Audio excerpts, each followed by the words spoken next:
మన పిల్లల భవిష్యత్తు చాలా ముఖ్యం. ఇది ప్రమాదకరమైంది. ఒకసారి అలవాటైతే ఆ అలవాటు నుంచి బయట రాలేరు. ఏజెన్సీ ఏరియాలో గంజాయి పెంపకం మామూలైపోయే పరిస్థితికి వచ్చారు. ఈరోజు నేను వస్తానే ఒకటి చేశాను. సెటిలైట్ ద్వారా ఎప్పటికప్పుడు ఇన్ఫర్మేషన్ తెప్పించాను, డ్రోన్ పంపించాను, ఎక్కడికక్కడ చూసి మొత్తం ప్రక్షాళన చేస్తున్నాను. ఈగలనే పేరు పెట్టి, అంటే డేగ కన్ను పెట్టి మొత్తం ఎతుకుతున్నా ఎవడు దొరికినా మాత్రం తాట తీయడం తప్ప వదిలిపెట్టే సమస్య లేదని మరొక్కసారి మీ అందరికీ హామీ ఇస్తున్నా. ఇంకో పక్క యువత కోసం పెద్ద ఎత్తున పెట్టుబడులు వస్తున్నాయి. 20 లక్షల ఉద్యోగాలు ఇస్తాన్నా. మా తమ్ముళ్ళు నాకు ఒక బలం. ఎన్నికల్లో వాళ్లే నాకు పూర్తిగా బ్రహ్మాండంగా సహకరించారు, ఉద్యమ స్ఫూర్తితో పనిచేశారు. అలాంటి తమ్ముళ్లకు ఉపాధి కల్పించే బాధ్యత నాది.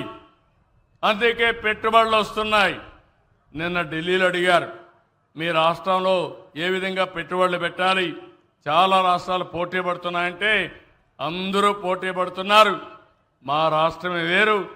దానికి కారణం ఇక్కడ సిబిఎన్ ఉన్నాడు. వేరే రాష్ట్రాల కంటే భిన్నంగా ఆలోచిస్తామని చాలా స్పష్టంగా చెప్పాను. ఈరోజు నేను కానీ, పవన్ కళ్యాణ్ గారు కానీ, నరేంద్ర మోడీ గారు కానీ, మేము ముగ్గురం కూడా ఆలోచించే విధానం ఆంధ్రప్రదేశ్ రాష్ట్రం నెంబర్ 1గా ఉండాలని.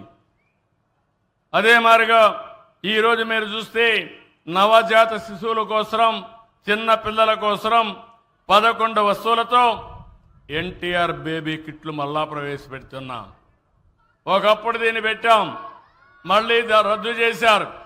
దాన్ని మళ్ళీ ఈరోజు ప్రవేశపెట్టి మీకు న్యాయం చేసే బాధ్యత తీసుకుంటున్నామని చెప్పి కూడా నేను మీకు తెలియజేస్తున్నా. ఈ సభలో మళ్ళా మీ అందరికీ హామీ ఇస్తున్నా. తల్లికి వందనం.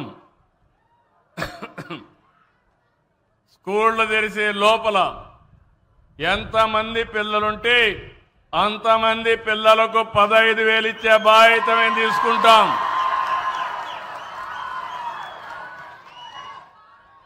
నేను మీ ఊరికి వచ్చినప్పుడు చూశాను, జనాభా బాగా తగ్గిపోతా ఉంది.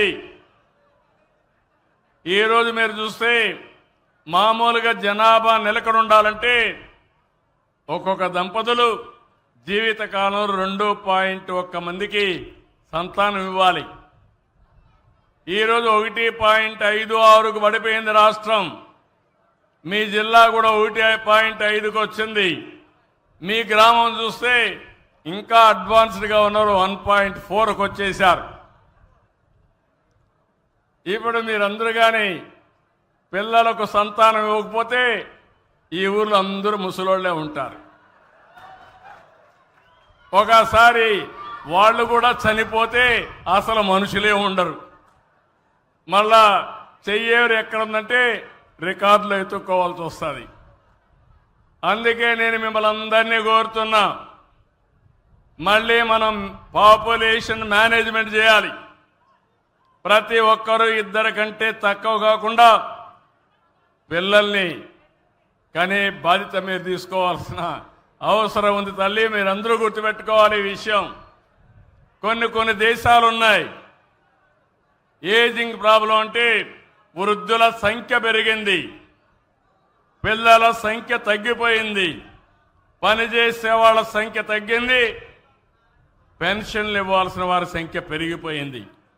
దానివల్ల ఆ దేశాలు ఆర్థిక అభివృద్ధిలో ముందుకు పోలేకపోతున్నారు. మనం 2047 వరకు మన దేశంలో ఈ యొక్క అడ్వాంటేజ్ ఉంది. కానీ నార్త్ ఇండియా కంటే సౌత్ ఇండియా జనాభా బాగా తగ్గిపోయే పరిస్థితి వస్తూ ఉంది. దీన్ని మనం దృష్టిలో పెట్టుకొని పనిచేయాల్సిన అవసరం ఉంది. రైతులందరికీ హామీ ఇస్తున్నాం, ఈ ప్రభుత్వం రైతుల ప్రభుత్వం, మీకు అండగా ఉంటాం. ఎట్టి పరిస్థితుల్లో గిట్టుబాటు ధర ఇవ్వడమే కాకుండా రైతుల్ని పూర్తిగా ఆదుకునే బాధ్యత ఈ ప్రభుత్వం తీసుకుంటామని మీకు హామీ ఇస్తున్నాను.